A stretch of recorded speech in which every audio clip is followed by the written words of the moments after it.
Well, hello and welcome. All right. Gonna have to dive off real quick.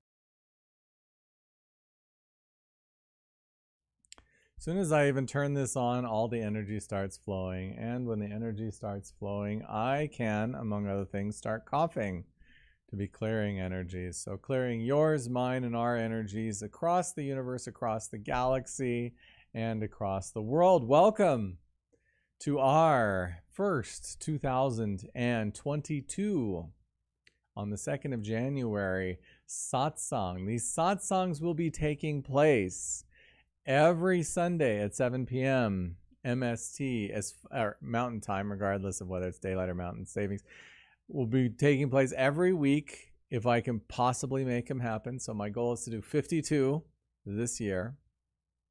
And if you don't know what a satsang is, as I had no idea until I was invited to some, I will explain that later. But let's just say this is our communal time together to connect and reflect and dive in with the believers, those who take their spirituality seriously, those who wish to have some transformation in their lives, those who wish to explore and experience and go deep, and to make something either stop hurting as much, or to make it more pleasurable, or to connect deeper, or to manifest something, or the seekers are often those in deep pain. And I have been a seeker all my life, and I've been in pain for most of my life in all sorts of different ways. I hope the black and white is okay. It tends to get rid of my zits. So if that is good, you let me know whether you can handle black or white or not. If not, we may put more color in, but I like the black and white, slightly more artistic vibe of these broadcasts. I hope you can hear me. Tell me if you cannot hear me. I should be getting your chats. So regardless of whether you're watching this at the moment on Facebook, right, that's where I am. So feel free to send, okay, Allison can hear me, good. Or whether you're watching this on YouTube, because I've got it going to both at the same time. You should be able to hear and see me if everything's going all right. Awesome, looks like it is. We will be doing these eventually once it grows to a certain point on Zoom, I expect. I expect us to, if it's a popular thing, if it grows, if people are enjoying it and having fun, we'll move it to Zoom. We might have a, hello Daniela, we might have a welcome, might have a nominal fee for that moving forward to keep it moving. But right now we're doing Facebook and YouTube and just broadcasting it live. Nothing secret about it, but what we're able to do if we end up doing this in Zoom is we're able to connect as a group. You will be able to see everyone else who's here with you now, and you will be able to have that experience of being in a community. We have the new possibility, because of technology, to connect within community, regardless of one of us is sitting in northern Italy right now, one of us is sitting less than 15 feet away from me right now, and yet we're all online talking to each other, feeling each other. And it doesn't matter whether you are watching the original live broadcast that's happening right now, or whether you're tuning in later, because we have two possibilities now that we haven't had for the first several thousand years of existence. Number one is asynchronous communication. In other words, I can communicate something to you, long pause, you can receive it. Then you can respond, long pause, I can receive it. That is now possible. That has never been possible in the history of the world before, and we're getting used to it. Even telephone wasn't this, because it had to go back and forth, right? Fairly at the same time. But now we can have asynchronous communication, and time and space are mostly illusory. So you don't need to get stuck on whether you're personally present with me or not, or with the group. It's nice if you can be. It's great if you can be. Maybe we will eventually be broadcasting this from a group of people all sitting together at some point in one place. But as we know, there's challenges to that in our world that we're dealing with right now. So regardless of whether that can happen or not, at least the energetic experience which we're going to undergo together tonight can be transferred, can pass, can be broadcast, can be sent through the ether, through time and space, and you can click into it when you want, where you want, no matter where you are. So thank you for coming. Those of you, those few of you who I've even told that this is happening and showed up and decided to support tonight and to enjoy and imbibe my energetic vibe that I want to put out there today, this translation of the divine incoming that we all represent, and put it out there as a support and a strength primarily. I know that today is very challenging. Today is very difficult. This world has not been challenging like this exactly for a long time, if ever. And so it takes multiple sticks to build a big fire. Is that a good metaphor? When we can connect our energies and strengthen each other and support each other and be there for each other, we are able to divinely strengthen and manifest each other for each other, moving forward those things which we wish to manifest and create in the world. There is now a very organized group with a very organized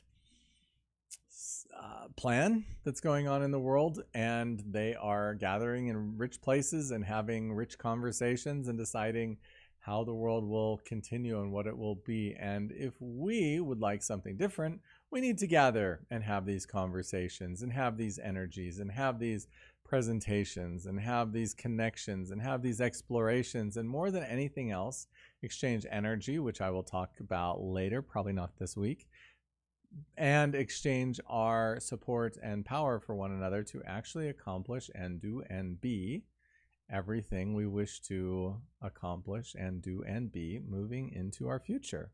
Because it's up to us just as much as anyone else. We have equal power, 2 arms, 2 legs, 1 head, etc., to manifest in this world as anyone else. And thanks to technology, which exists now, and at the moment is they're virtually free for the broadcast anyway, we're able to get as far as we want and communicate as much as we want. None of that was planned. I was going to start completely differently, but that's what came out to begin. So now I'm going to go back to my original plan, and I'm going to talk a little bit in preparation for also probably another 7 minutes or so.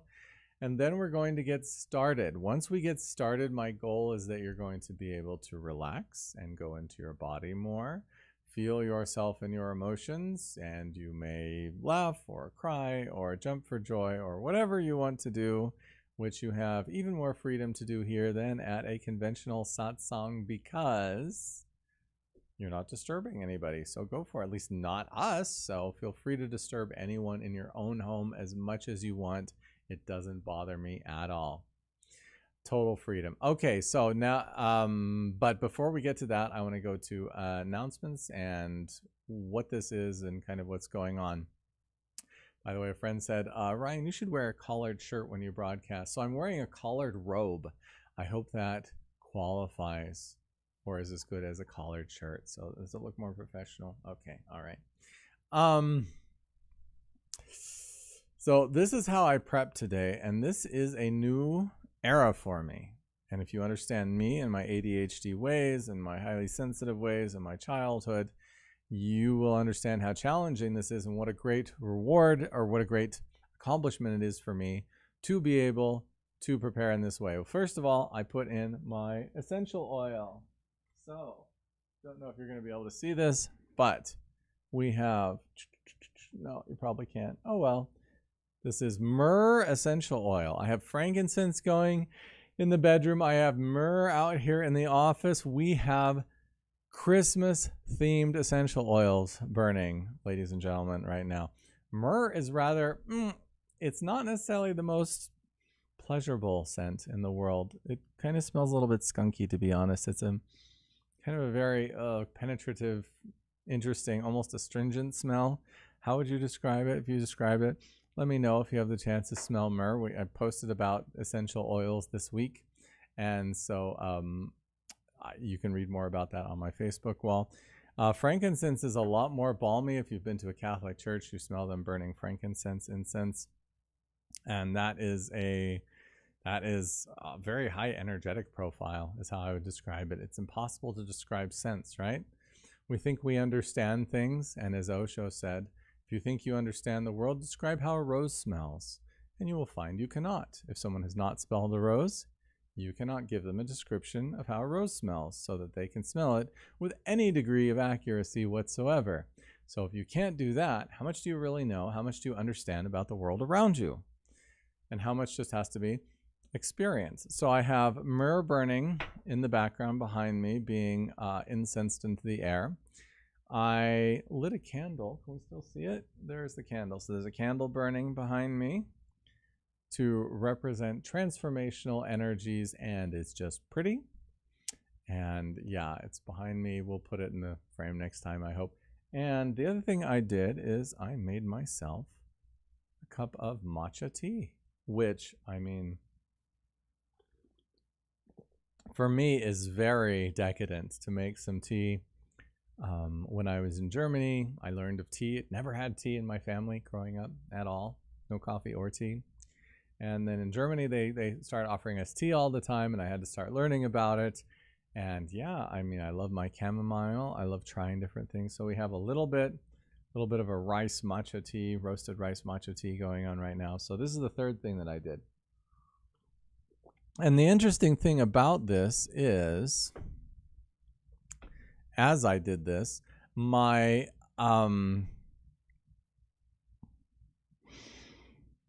sorry, I just looked at my speaker system here to make sure it's all working and make sure you can still hear me. Oh, I don't remember. I'll get back to it. All right, back to my list. So, oh yes, the preparations. The interesting thing is, usually when I think about preparing for something, I think, what am I going to say? How am I going to say it? And that's my main preparation. But this is a mental preparation. This is how my mind would prepare to act in the world, right? This time I thought, what would my body like? How would my body prepare? What would be warm and comfy? And actually, how I usually dress is not as warm and comfy as I would like. This is softer. I love soft stuff. I'm very sensitive. And so I have that, and I'm like, who cares what other people think? I need to feel comfy. So there I am. And I want to be an example for you in feeling comfy and making yourself comfortable as well. And the other thing was, how can I spoil the rest of my senses? How can I make my body comfortable in the situation which I'm about to experience? And so that's where I came up with the, okay, we need to start our essential oils moving. And yeah, myrrh may have not been my first choice, but that's the one that jumped out at me. So it must be good for me. Every experience in life you enjoy, or you learn from, or you benefit from. So there we go. We're doing the myrrh. And a tea is nice and warming, soothing. And a candle is always pretty. So yeah, I thought I would see it in the display, but it's all right. I'll put it somewhere more prominent. Right now I've got a Himalayan candle, or Himalayan lamp, gently changing colors in the background. So I've got that going on that I can see over my shoulder, which is pretty as well. So that was my preparation, and I'm going to invite you, when you join me for this satsangs in the future, consider this I don't want to say spiritual, because we all have experiences with spirituality, and we've been spiritual places, and we've done spiritual things. And some of them didn't feel very nice to me. If I go to the typical Catholic church and sit on a hard wood bench, I don't find that particularly comfy or fun. And so if I associate that with spirituality, I'm going to associate spirituality with discomfort and lack of pleasure in many ways. And so I don't want you to think about that. I want you to think about, if you want to meet with those you love who are on a similar spiritual path, how would you prepare your body for that experience? If you're going to gather with those you love, what would that be like for you if you're with yourself alone and have to figure out how to do that? Would that be wearing a particular thing? Would that be seeing a particular beautiful sight in front of you? Is it lighting a candle? Is it some scent, some smell that you really enjoy? Is it a special tea that you like? And you're probably much more creative than I am to come up with all the ways that you can comfortably establish yourself in the room, in the space, before you decide to come and join all of us. And yeah, this is, we've already got a few, and this is going to grow. If I can keep doing it, which I plan on doing. How can you make it comfortable for yourself? Now, on the other hand, don't feel any pressure to make it more than you can do. I mean, in the world that we've got going on right now, my experience is it's all we can do to take a shower sometimes, and sometimes we can't take a shower. You're probably going to see me here unshowered at least once if I'm dedicated to doing this in a year. And one reason I haven't done this before, even though I've had the whisperings many times to do it, well, I have done it actually, but I haven't done it consistently. I haven't done it weekly for months on end before, is because of that expectation. The expectation of, okay, I have to look a certain way, I have to be a certain way, and sometimes I can't. And my desire and my wish is, if we are in a family and if we care about each other and if we love each other, then does it matter if the other person, especially if they're not right next to us, maybe hasn't made it to the shower today? Because days are hard. I know days are hard. The world's hard right now. We need support. Or hasn't prepped in the most beautiful outfit that's the most expensive, that takes pressing and everything. I'm going to say that's okay. When I was going to church, that was not acceptable. I had to look a certain way. I had to have a certain color shirt on, had to be freshly pressed. We had to spend all day Saturday prepping it. There's even a song about that. Wear a tie, which is, I'm going to call it the flaxen cord about the neck, whereby they are led to hell or something like that. I think it says in Isaiah. So anyway, expensive neck tie, which is just another type of collar of control. And I had to put on all these things and show up and pretend to be perfect and pretend that I didn't have problems and be as beautiful as I can, so that I could impress people and so they would like me. And yeah, that created a lot of stress, and a lot of issues, and a lot of problems. I am a fan of the Agori way. And if you know the Agori, Aghori,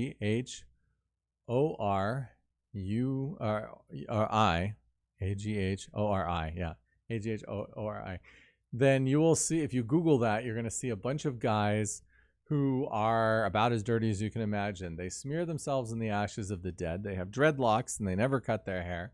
They run around naked through the cremation grounds and in the cemeteries. And I'm a fan of these guys. The more I've learned about true spirituality as I'm experience it, the more I'm like, yeah, they've got it. They're not about all the physical stuff. They're not about how you need to look and how you need to appear and how you need to broadcast for others. They're looking for God in their way, and their way doesn't include God needing you to be a different way than you were born as. And you can show up exactly as that, and you get to let go of everything from the world, and that's just fine. So I'm going to challenge myself that because of my sleep schedule and other things, this is going to be challenging to try and do. But if I'm able to show up and I just have to wrestle myself out of bed sometimes, because sometimes I do get up later than it is right now. Sleep schedule is always messing around with me unless I figure out how to fix it. And I will show up and maybe I haven't showered and maybe my hair is a mess, and we're just going to deal with it and we're just going to live with it and hope that that's okay. So I am going to recommend that you do the same, and yeah, consider bringing that a little more into your life, that comfort and connection of just being however you are and accepting yourself in that way. Okay, you got that one. That was not it. The whole thing is just going to be introduction. This is funny. Okay, the purpose. I talked about the purpose a little bit. There's two things that happen in satsang traditionally. If you Google satsang, for example, with Muji or Adyashanti or Osho, you're going to see people going to a guy in the front of the room and asking him questions. And I was going to call this Ask Me Anything like they have on Reddit, but it's not quite that. It's not Ask Me Anything in terms of, curious about what deodorant I use or anything like that. It's more like ask me questions about something that's going to make your life more wonderful if you have a response to that, right? So it's ask me most things that are about you, right? And we're asking the universe. Where one fun thing that I did a lot in Tantra is we used to separate the men and then the women, and then we would have a man ask the question to all the women, and the women would be the oracle. And whatever they heard, they would speak. And the man would ask a question and get a bunch of answers from a bunch of versions of the divine feminine in the world, and then honor that and be in gratitude. And then the women would do the same thing. They would ask a question, and then each man would respond with a brief phrase or whatever came to them when they heard that question. And so we served as oracles for each other, and we can serve, and we do serve as oracles for each other. We are the divine in this world. As they say, the guy who's praying on top of the house, please God save me, and someone comes by with a boat, and he says, no, God will save me, right? And someone comes by the helicopter, no, God will save me. And then when he drowns, he goes to heaven, and he says, why didn't you save me? He says, I sent a boat, I sent a helicopter, what else do you want, right? So that's the same thing. We are each other's divine presence in this world.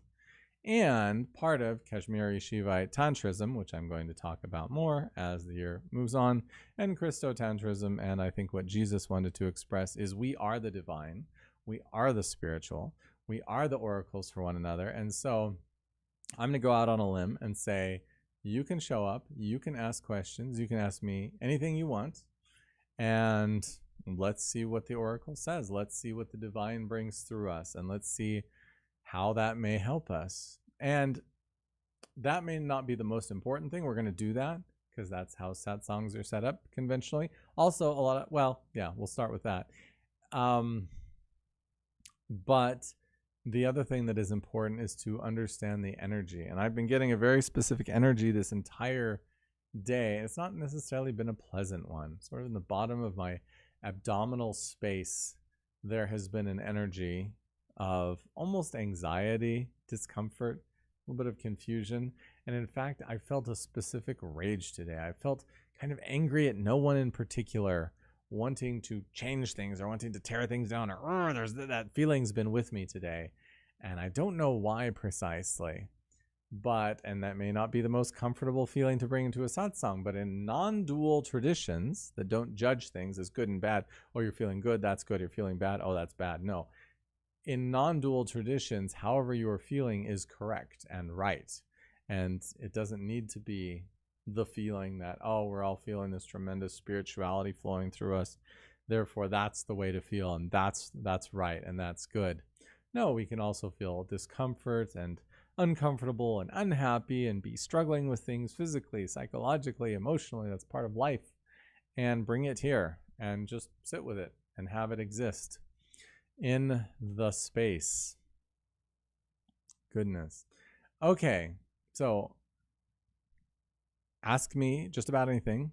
Get the feeling. Those are 1 and 2.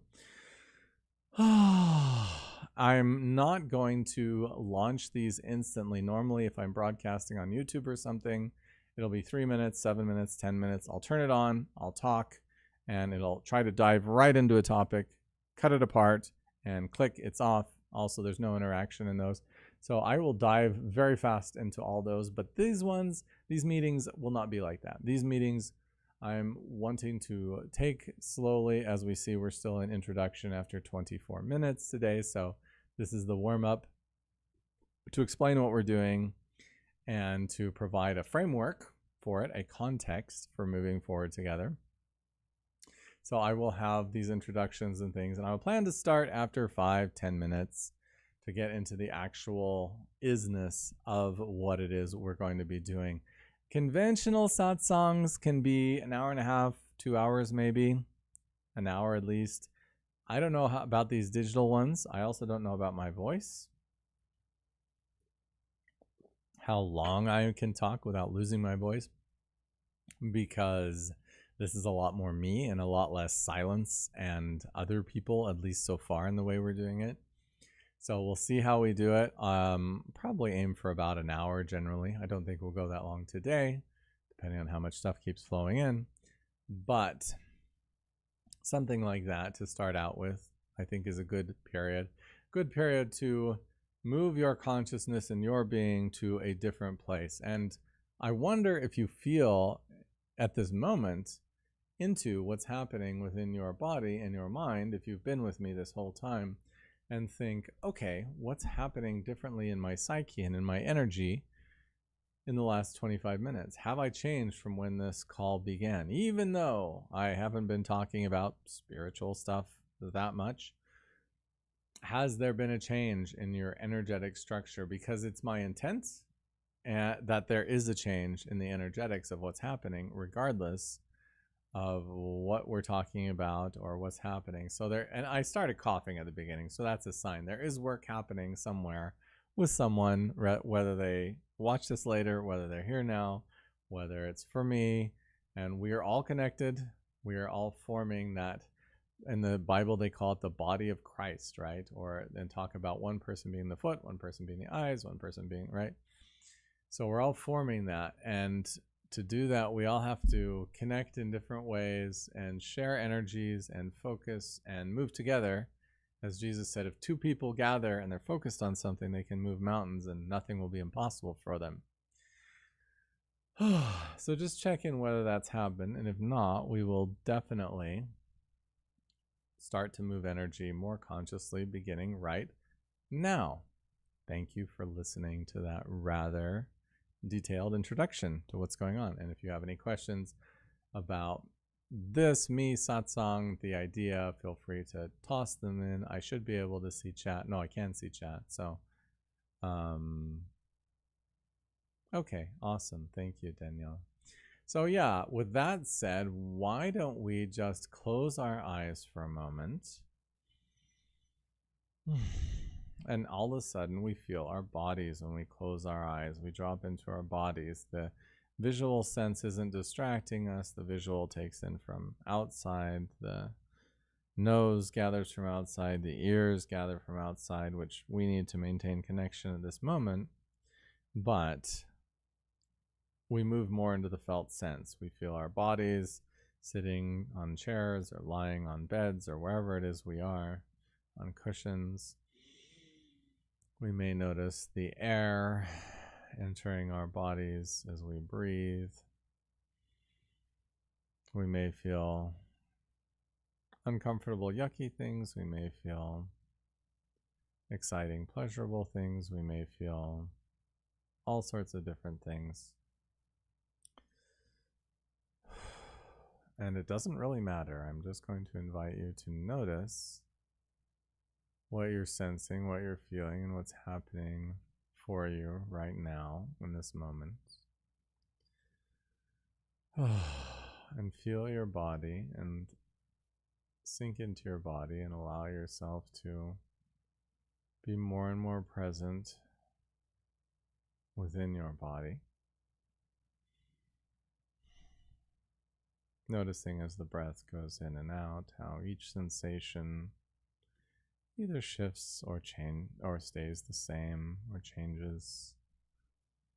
And it doesn't matter whether the sensations shift tremendously from moment to moment or whether they stay exactly the same in their comfort and their discomfort, in their pleasure and their non-pleasure. Notice the temperature of the various parts of your body.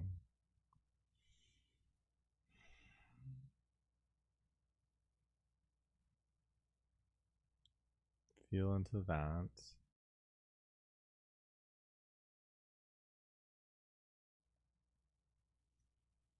And notice what parts of your energy, what parts of your body may be feeling energyless and may be feeling numb. And feel free to breathe into those parts of your body as well. Noticing a little bit in the front of the head. That's what I'm noticing right now. A little bit of a throb, a little bit of a pain. Which you may or may not notice. You could have completely different sensations. Whatever sensations you're having are perfect for you right now.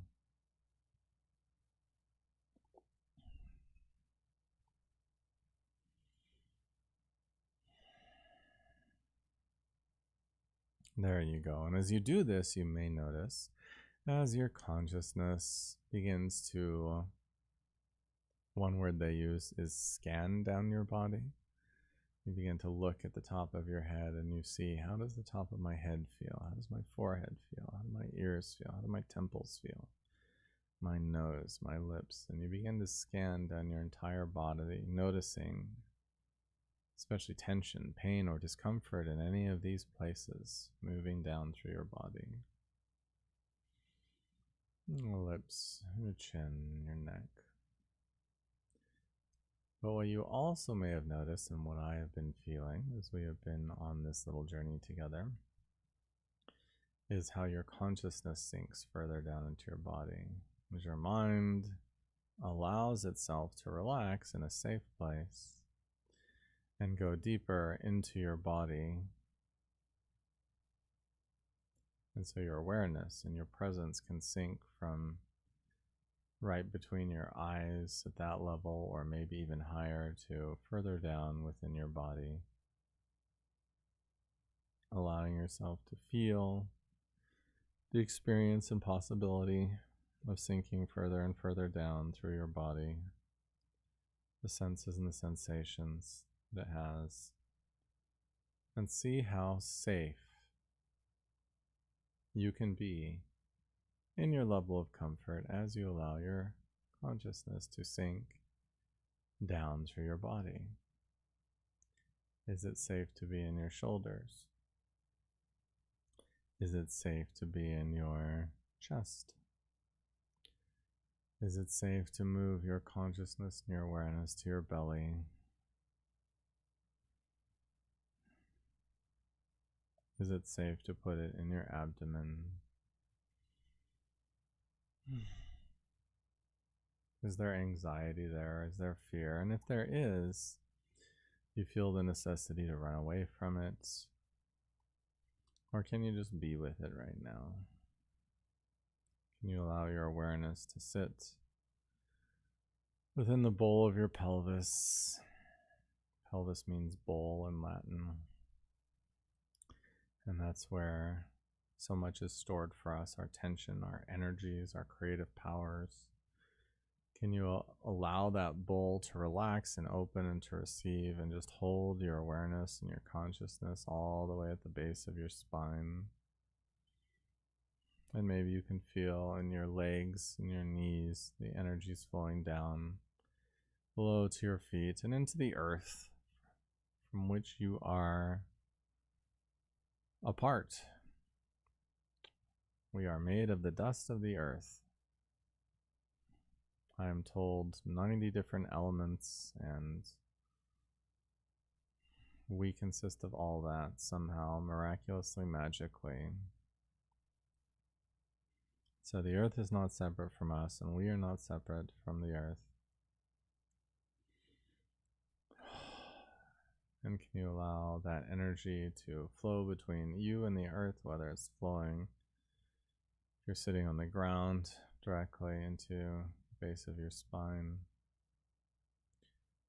or if you're sitting in a chair through your feet, and that connection with the earth, allowing the earth to resonate with you, or resonating with the earth, and allowing yourself to relax into this space as deeply as you are able to right now, in full presence with the earth, allowing everything else in the world to do what it does, knowing that you have the ability in any moment to connect deeply to yourself, to your body, to the power in your solar plexus, to the creativity in your pelvis, to the rooted groundedness that you can feel in some perhaps slightly greater way right now in your roots, in your feet, and allow you to feel and take your place on this earth, knowing that you belong here right now. You are needed here right now. You are contributing here right now. If you were not, you would not be here. And this is exactly the perfect place for you regardless of what's happened in the past, regardless of any fears about the future. This is exactly the perfect place and the perfect moment in the universe for you here, right now, to be connected,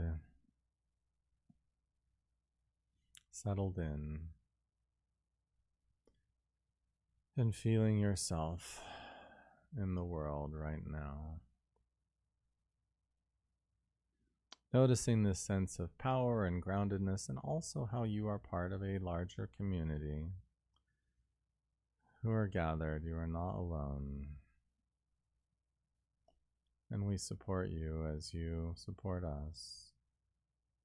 And as we share energy and connection together, we build and create and manifest in this world. And you always have that power available. You always have the deeper power of the earth, the high power of the sky flowing into you. As some traditions say, Mother Earth and Father Sky. And these two parts feeding you, filling you, allowing you to be in your perfection as the manifestation of consciousness flowing through energy that you perfectly represent here on this earth right now. Excellent, very good.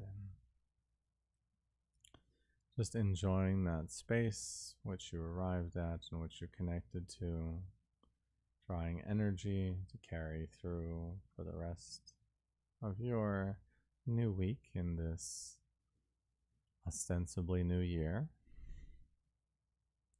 Knowing this power is always available to you whenever you wish, as you allow, in a comfortable way, your consciousness to return to that place that feels more specific to where you wish to be right now, perhaps becoming more energized in your fingers, your hands, your feet, your arms, your legs, your shoulders, and perhaps even opening your eyes, if you wish, to return back into the space which we are occupying right now together. Taking a deep breath or two, feeling your existence as energy here on this plane, together with all of us.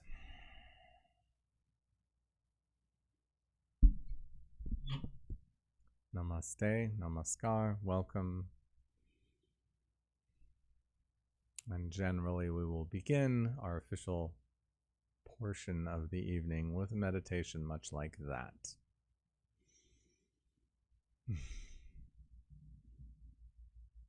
Because I didn't have anyone prep any questions today, I'm going to speak a little bit about what has been coming through me right now, or been my message, and perhaps it will be helpful to you. You're welcome to ask any question you want, if any question came up for you during that experience or now. Feel free to put them in the chat. Otherwise, I will follow with what I planned for today and share that with you in just a little bit, because that was powerful for me. Okay, so I'm looking at, as we know, Christotantrism is my thing. The idea that Jesus and his teachings and beliefs about, and his example about how to get along, how to treat each other, how men should treat women, especially, how we can formulate society and how we can be happy together is very important to me, is key and precious and sacred on one hand. And on the other hand, the idea that the body is sacred and that the body is a blessed vessel with which to go through life, on the other hand, which is taught in these Occidental Eastern traditions, of which more specifically we're talking Kashmiri Shaivism, if I get to pick my favorite branch and something that I've been studying and familiar with, and to some small degree, then I'm going to reference both of those in these, and indeed in everything I do, because that is my foundational spiritual bedrock. So that said, I want to open the New Testament to Ephesians 6:12. And I'm going to read Scripture. For we wrestle not against flesh and blood, but against principalities, against powers, against the rulers of... Okay, I'm going to stop there because I don't want to... It's a very heavy verse. It's a very strong verse. And all the power drops to the end when you start reading it. You read it, and it's kind of like, oh, you wrestle not, blah, blah. But here's the important part. Look at this. But that's not what I want to do today. I want to do the opposite. I want to look at the first part, the dependent clause, for those of us who are grammar experts. For if I remember correctly, for we wrestle not against flesh and blood, just that part. For we wrestle not against flesh and blood. So there's a bunch of stuff in here. I'm going to get to the wrestle part in just a sec, but the part that really hit me is flesh and blood. Because right now we live in a world where there's a lot of challenges, and whether it's our people making things challenging or difficult for us, whether it's the world that we're looking at that is forcing us to do all of these challenging things, forcing us, I'm going to put that in quotes if you're just listening, whether we're looking at people in our lives, loved ones who aren't doing what we want, whatever the challenge is, the thinking is very easy to drop into for all of us, me included, that we're fighting against a person, that a person is bad, right? That a human being, if Hitler didn't exist, well, we should go back and, if you go back in time, kill Hitler. That's the thing that everyone talks about, right? Or we'll just get rid of Saddam Hussein or Gaddafi or Kim Jong-il or George Bush or whoever, right? We have these ideas and these enemy images that we have in or my partner, if my spouse would just, if my friend would just, if my child would just, if my mom or my dad would just, right? We have these images. Okay, well, they are the thing in the way. If we could get rid of them, or if they would change. And that's this idea. Our struggle is not against flesh and blood. So we are flesh, we are blood. In other words, we're not fighting human beings. Let me see if there's any other. I'm going through all the translations and looking at, and they pretty much universally say flesh and blood. One of them, my favorite is I use the contemporary English version a lot. I'm looking at it on Bible Hub where I look at all the different translations, but it says, we are not fighting against humans. So everything else is flesh and blood, but that's another way to say humans. We are not fighting against humans.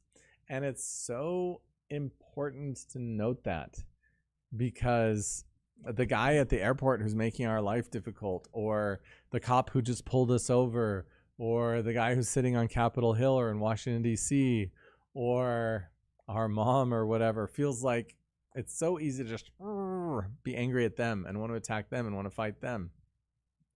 When in reality, all human beings are manifestations of the divine, or as we want to say in Christianity, children of God. Everyone contains the divine spark. Everyone is in the spiritual image of the divine.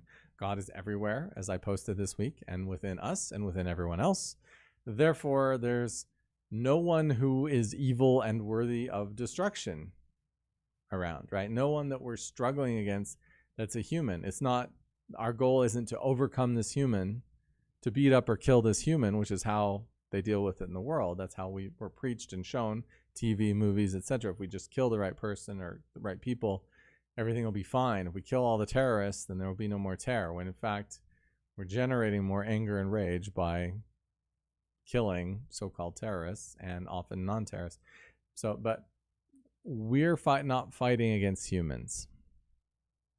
I want to invite you to consider that and to think into that and to feel into that this week, not to fight against humans, even yourself.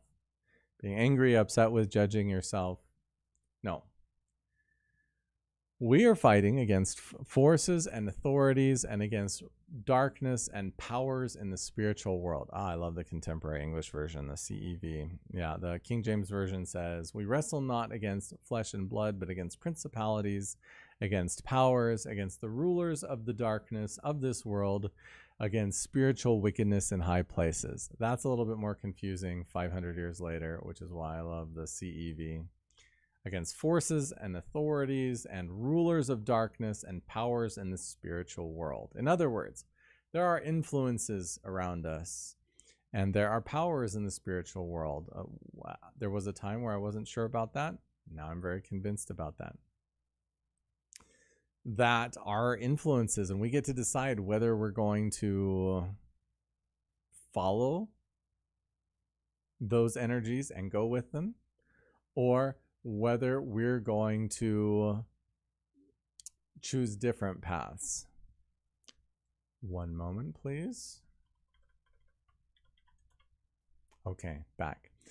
And how do you fight incorporeal beings? That's pretty challenging, right? You can't fight a ghost. You can't beat up a ghost. You can't shoot a ghost. But that's why our entire journey, our entire experience is spiritual. It happens on the spiritual plane. We explore it and express it in our spiritual way, on the spiritual level, within ourselves. The battles that we're fighting are the ones that are happening within our minds, which you just had an experience with me of allowing your mind to go to a place and have an experience and relax its tension and its vigilance to save you. And instead, you allowed your body to be present with you and to feel what your body had to say to you. And that was probably a slightly different experience that you were having than if you're always up in your head. How do I solve this problem? What if this? What if that? How do I prevent that, right? Oh, yeah. So that's one battle you're able to fight, one way in which you were able to reestablish yourself in the earth, in the world, in your body, safely right now, because you are safe right now, no matter what else is happening around you. And consider the wrestle that's happening not as some external thing that you're going against. And that's the other word that I want to look at, because almost every verse they use the phrase struggle, wrestle. Sometimes they say fighting, but in general they say wrestle and struggle. So what's the difference between fighting and killing, shooting and getting rid of, and wrestling? Well, wrestling is an exercise in which you take your full energy and you try and overcome something or someone. You're trying to not get pinned to the mat, and you're trying to pin them to the mat, right? You're wrestling, you're struggling with. Your point isn't to kill them. Your point isn't to destroy them. Your point is to overcome, and you get stronger in the process. Wrestling is a very physical activity. You're engaging all your muscles. And so if you're doing this wrestle, again, against these spiritual energies, it's like lifting weights in the spiritual gym. And so this struggle that you're engaged in, number one, you chose it. We're going to get there at some point.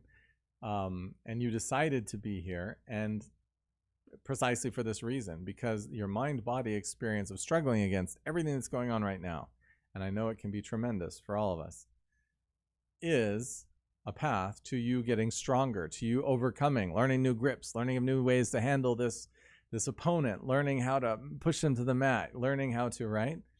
And life is such that even if we have no challenges and no difficulties, what will we do? Well, we'll read a book, or we'll watch a movie, or we'll play a game. And in all three of these, what are we looking for? Conflict. We want to find the thing to overcome, whether it's how to find true love, or how to defeat the evil prince, or how to slay the dragon, or whatever it is. We find a challenge or a difficulty or a goal, and we want to overcome it. So as they say in the Matrix, the first Matrix was made paradisical, and entire crops were lost. The people's minds wouldn't accept it. They couldn't handle no conflict, no stress, no pain, no tension, no issues. So as much as people complain about the world today being evil and how could God allow suffering and everything, if they were given the opposite opportunity to just be in paradise with no problems and everything was given to them, they would probably quit and not want to do that, and probably try to find games and challenges. In fact, that is demonstrated by both rich people and the idle. During the Middle Ages, they would have wars and battles just because They were bored. They were rich. They had what they wanted. So they'd get on their armor and they'd go fight, not with the intent to kill anyone, but hey, let's just have a mock war, right?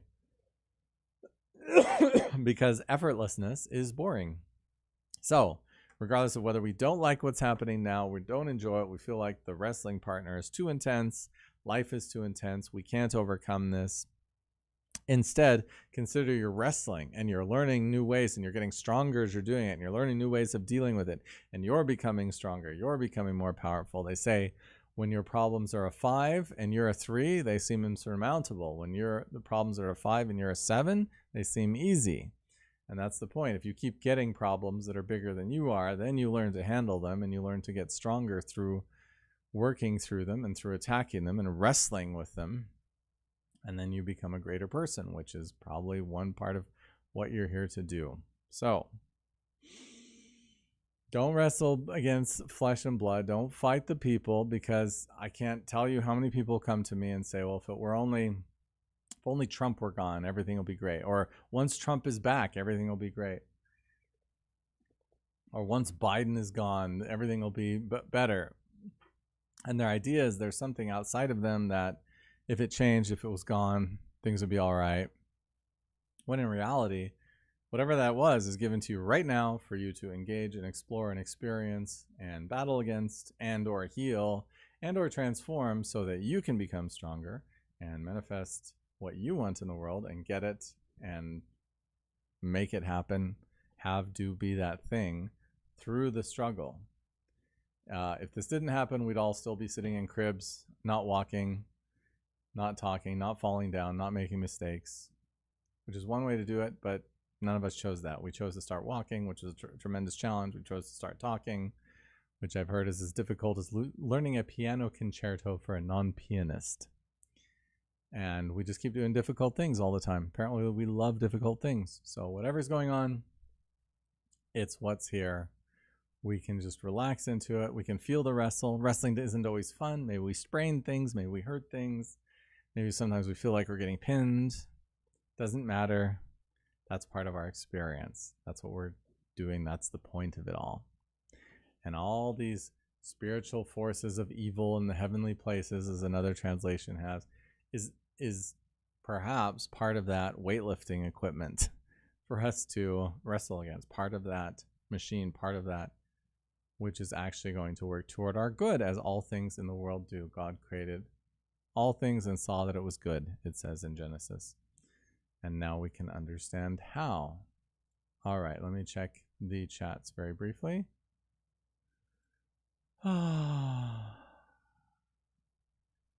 Okay, awesome quote. When Giordano Bruno said God was everywhere, the church wasn't happy. Precisely, but it's actually doctrine. So,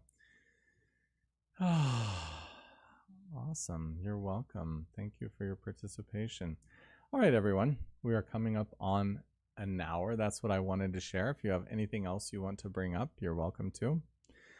Otherwise, my voice is starting to give out at this point after an hour of constant talking. So I will begin to allow the process of letting go of our combined experience to start to begin. And I am going to be grateful for you for coming. Namaste. The divine in me sees and honors the divine in you. And namaskar, which is my favorite, and that means something akin to my form honors your form, seeing that this is a form and this is not all of us. As Sean Stevenson said, my body is about 2% of who I am, and we can never be defined directly through the body. So namaskar, my form greets and honors your form. Thank you for coming. Thank you for watching. I enjoyed this. Let me know. Comment. Do you want to do more? How would you change it? How could it be better? And we'll plan next Sunday, 7 p.m. Mountain, same place for now. All right. Thank you. Take care. All my love.